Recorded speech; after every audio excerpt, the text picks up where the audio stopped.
The officer grabbed his shoulder, unaware that he was confronting the event's biggest sponsor. To him, Michael was just a black man who didn't belong among the elite. But within minutes, this incident would explode across social media, destroy someone's career, and change the game forever. What happened next shocked even the most seasoned onlookers. But let's start from the beginning. The hall was decorated with incredible luxury. Crystal chandeliers shimmered under the warm golden lights, reflecting their glow in the mirrored panels along the perimeter. Pristine white tablecloths covered perfectly set tables, around which guests in expensive suits and elegant dresses engaged in low, measured conversation. This was a gathering of the elite, people used to being at the top. Michael Winston entered the hall at a steady pace. Dressed in a black Italian suit with impeccably polished leather shoes, he looked like a man who owned the world. And in some ways, that was true. His investments had funded dozens of youth programs, educational initiatives, and business projects for black entrepreneurs. This evening was partly his doing. His foundation had contributed the largest share of funding to organize the event. He walked confidently, giving slight nods to familiar faces. Some smiled back, others simply glanced at him before looking away. Despite his success, he knew that, to some, he would never be seen as someone who belonged in places like this. Reaching the VIP section, where the best tables with a panoramic view of the stage were set, he took his seat. This area was reserved for key sponsors and high-profile guests, senators, powerful business executives, and corporate moguls. But before he could even place his napkin on his lap, a tall white man in a police uniform appeared before him. His face was cold, his eyes scanning Michael with suspicion. "Excuse me, sir, but I think you're in the wrong place," he said, his voice firm, carrying a hint of condescension. Michael looked up, remaining calm. "No, I'm exactly where I should be." The officer narrowed his eyes. "This is the VIP section. It's reserved for special guests." "That's why I'm here." The officer crossed his arms, scrutinizing him. At that moment, Michael felt the weight of several gazes. Some guests had stopped talking. Others gave barely perceptible nods, as if anticipating another uncomfortable scene. "I'm going to have to ask you to leave this section," the officer said with emphasis. Michael slowly placed his fork down and looked him directly in the eye. "And for what reason?" The officer twitched slightly as if caught off guard by the question. He was used to his orders being followed without resistance. "This is a private event," he said, pausing as if testing how far he could go. "And I'm responsible for security." Michael sighed, a slight smirk playing on his lips. "You're ensuring security by checking who sits in the VIP section?" The officer straightened, standing even taller. "That's my job, sir." "Then perhaps you should confirm with the organizers before jumping to conclusions." The officer let out a short, disdainful chuckle. "Listen, sir, I don't know how you got in here, but I'm telling you, this is a restricted area. You're not on the list." "Have you checked the list?" Michael asked calmly. The officer tensed. Of course he hadn't.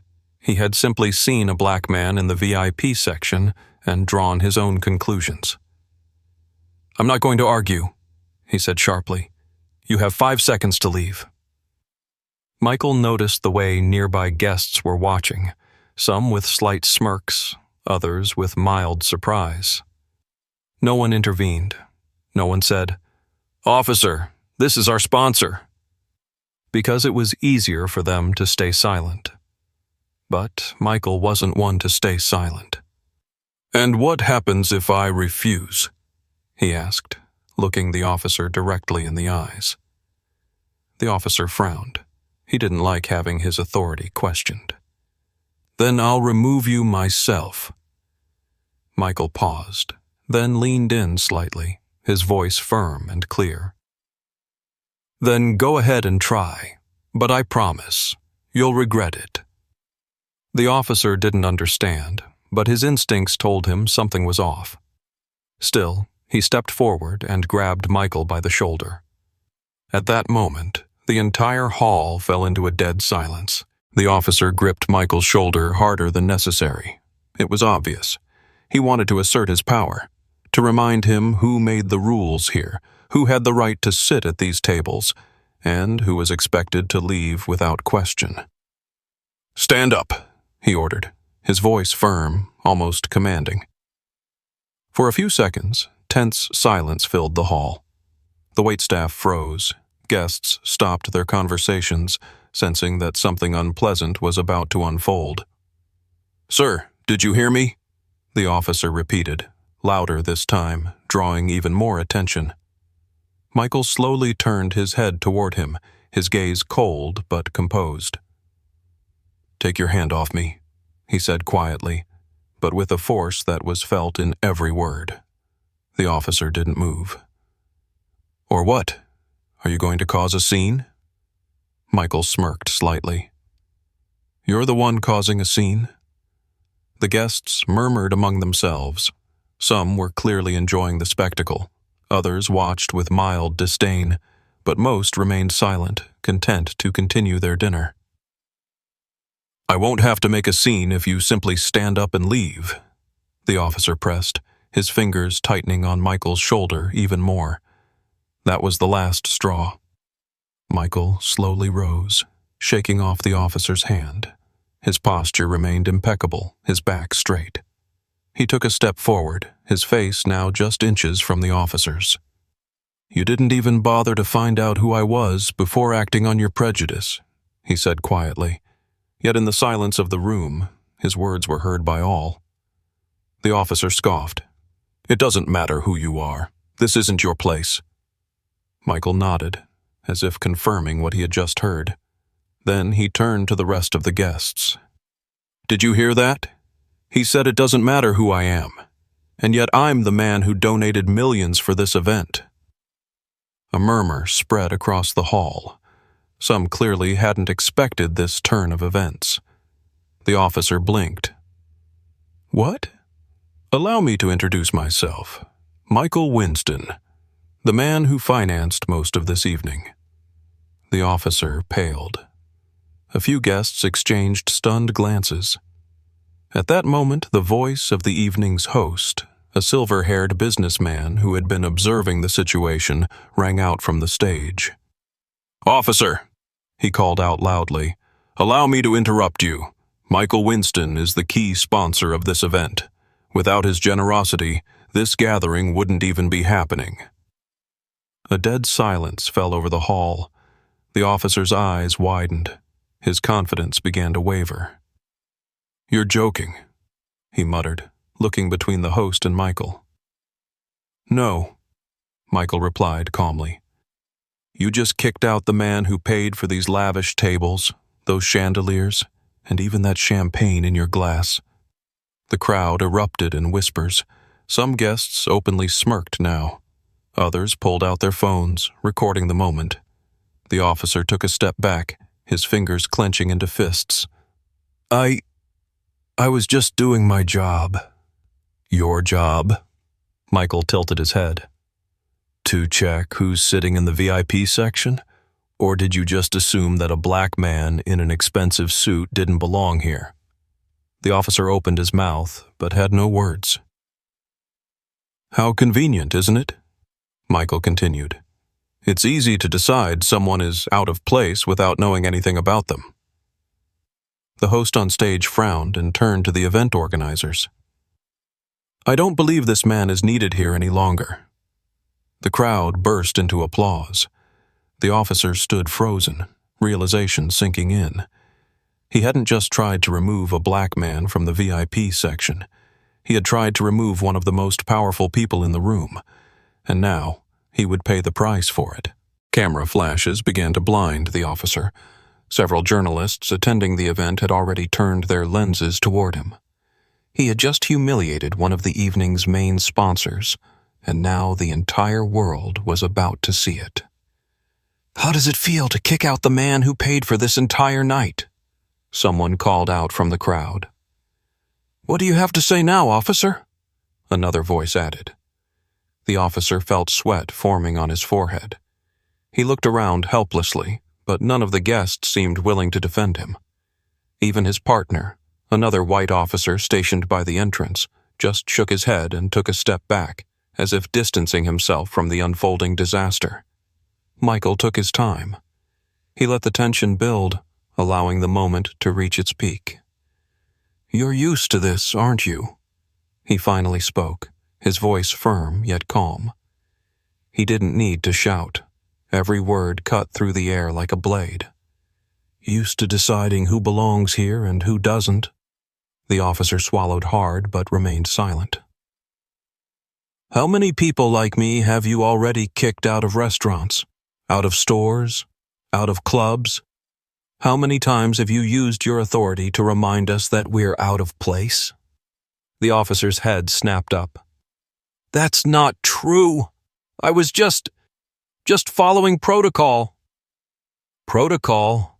Michael scoffed, shifting his gaze to the event's host, who was still standing on stage.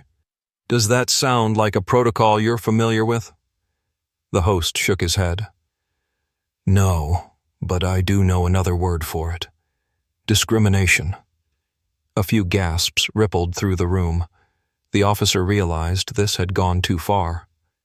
I didn't mean... He started, but the words caught in his throat. You didn't mean to? Michael stepped forward, locking eyes with him.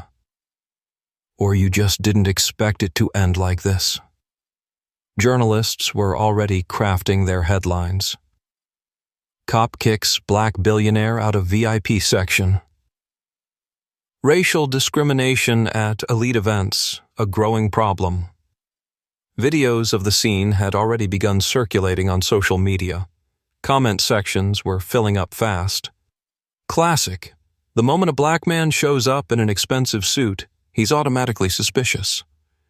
How many times have we seen this? Now he's finally going to pay for it. The officer's face went pale. Listen, Mr. Winston. He started, his voice now almost pleading. No, you listen. Michael cut him off. By tomorrow, your face will be on every news outlet. And I have no doubt this isn't the first time you've acted this way. You just picked the wrong person today.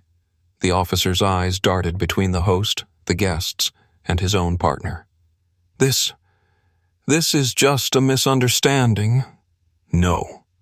Michael shook his head. It's a system, one that you uphold. What do you want me to do? The officer asked, his voice barely above a whisper. Michael glanced at the crowd, then slowly pulled out his phone. The video is already out there. Sorry, but this conversation isn't just between us anymore. It's between you and the entire world. The officer stiffened, realizing that his career had collapsed in a matter of minutes. The event's organizer stepped forward, looking directly at him. I think it's time for you to leave. The officer blinked, panic creeping into his expression. But... Immediately, the host added. The crowd erupted in applause as they watched him stumble backward. But for him, the real consequences were only just beginning. The officer stood frozen in the center of the hall, paralyzed by fear and confusion. In that moment, he realized he had become the symbol of everything he had long denied, the system of bias, racism, and injustice. Leave, officer, the host repeated. Michael stared at him, not with gloating satisfaction, but without an ounce of pity either. Tonight is the last time you abuse your power without consequences, he said quietly. The officer took a shaky breath, then turned and walked toward the exit. The crowd parted for him, their stares piercing his back. With every step, he felt his career and reputation crumbling around him. But this was only the beginning. The video of the incident spread across the internet, racking up millions of views within hours. Cop kicks out event's main sponsor, not knowing who he is. The headlines of major media outlets blared. Twitter, Facebook, TikTok, all of them were buzzing with the story. This is exactly what we've been talking about for years. They see a black man in an expensive suit and immediately assume he doesn't belong. How many times has this happened without a camera catching it? This cop lost his career in 30 seconds. The pressure on the police department mounted by the minute. By noon, an official press release was issued. The officer involved in the viral video has been placed on administrative leave pending an internal investigation. We do not tolerate discrimination and will conduct a full review. But it wasn't enough. TV anchors, public figures, and activists all demanded accountability. This isn't just one incident, a civil rights attorney stated live on air. This is a systemic issue. We demand real reform. That evening, Michael was invited for an interview. Sitting in a news studio across from the host, he answered questions about the incident. What did you feel when you realized that officer was trying to remove you? Michael paused for a moment. Honestly, I wasn't surprised.